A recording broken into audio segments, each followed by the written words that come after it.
Bonsoir à tous, bienvenue à ce flash d'information.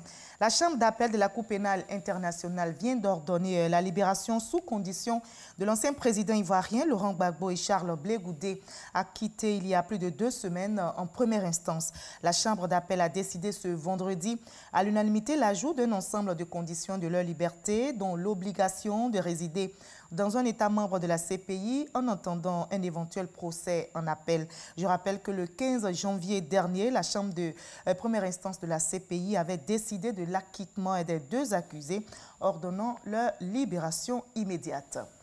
Ici, en Côte d'Ivoire, la population à Abobo a accueilli la libération sous condition de l'ancien président ivoirien Laurent Gbagbo et Charles Blé Goudé dans le calme. Vous allez le voir sur ces images. La commune n'a enregistré aucune manifestation ce vendredi après l'annonce du verdict de la Chambre d'appel de la Cour pénale internationale.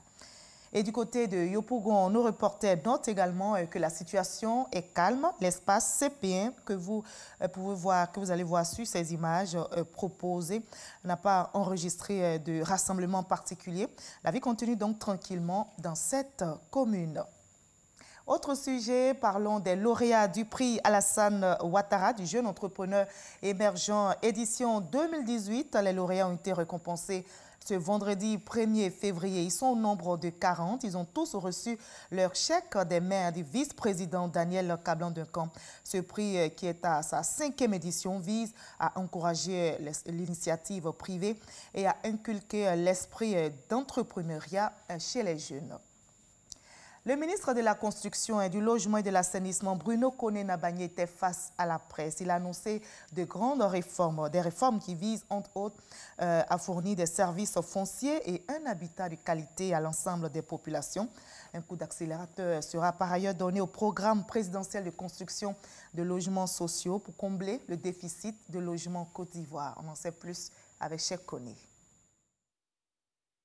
6 mois après sa nomination à la tête du ministère de la Construction, du Logement et de l'Urbanisme, l'heure n'est pas encore au bilan de ses actions, s'est défendu Bruno Koné devant les journalistes. Toutefois, pour ce qui est des axes stratégiques de développement des secteurs de la construction, du logement et de l'urbanisme, Bruno Koné a annoncé des réformes et des actions prioritaires pour 2019. C'est réduire les tracasseries auxquelles font face les usagers de nos services. C'est redonner à l'ACD une force et une intégrité juridique qui en referont un élément de facilitation et de sécurisation des transactions en matière foncière. Pour Bruno Koné, l'un des handicaps du marché de l'immobilier en Côte d'Ivoire demeure le faible taux de crédit accordé aux particuliers par les banques. Ce taux atteint à ce jour 6%. Dans un pays comme le Maroc, c'est 60% du crédit octroyé aux particuliers. Vous voyez donc l'écart est très grand. Et qu'est-ce qui fait la différence?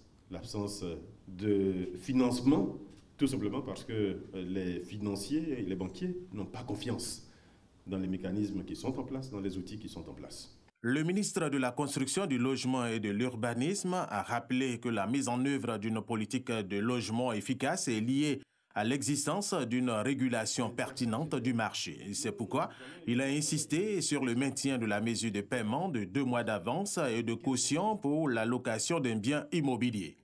Au niveau du foncier, il a révélé la délivrance de 3000 ACD sur les 5 dernières années. Pour lui, l'un des chantiers majeurs de son administration sera de moderniser, simplifier et sécuriser les titres de propriété grâce à des technologies et des procédures innovantes. Un important travail a été entamé à travers notamment l'élaboration du schéma directeur de la simplification et de la transformation digitale du foncier urbain. Nous avons l'ambition de mettre en place avec les autres acteurs un référentiel national unique. Le ministre de la Construction, du Logement et de l'Urbanisme s'est prêté aux questions des journalistes. Échanges qui ont permis à Bruno Koné de souligner la nécessité pour lui de travailler pour faire évoluer positivement l'image de ce ministère en facilitant les démarches des usagers de ses services. Notons que plusieurs autres sujets ont été abordés, notamment le recrutement de promoteurs étrangers disposant de capacités techniques et financières de production de masse de logements afin de donner un coup d'accélérateur au programme présidentiel de logements sociaux et économiques. Le reportage de Cheikh Koné était commenté pour vous par Alvor Assa. On vient de l'apprendre, les djihadistes du groupe Boko Haram qui ont pris le contrôle de Ran sans rencontrer de résistance ont fait au moins 60 morts dans cette ville du nord-est du Nigeria. Plus de 30 000 personnes ont fui la ville selon Amnesty International qui a réalisé une enquête de terrain dans la région. Au Niger, toujours sur le continent africain, le ministre des Finances, Assimi Massadoua, a été limogé. On lui reprocherait d'avoir annoncé sa candidature à la magistrature suprême en 2021 sans l'avis des instances supérieures de son parti, le Parti nigérien pour la démocratie et le socialisme. On va terminer par le Liban qui vient de se doter d'un nouveau gouvernement dirigé par le Premier ministre sortant Saad Hariri au terme de plus de 8 mois de tractations sur fond de division politique et de crainte d'une crise économique aiguë. Le nouveau cabinet compte 30 ministres, dont 4 femmes. Les grands partis du pays y sont représentés. Les ministères de l'Intérieur et de l'Énergie ont été confiés à des femmes et c'est une première au Liban.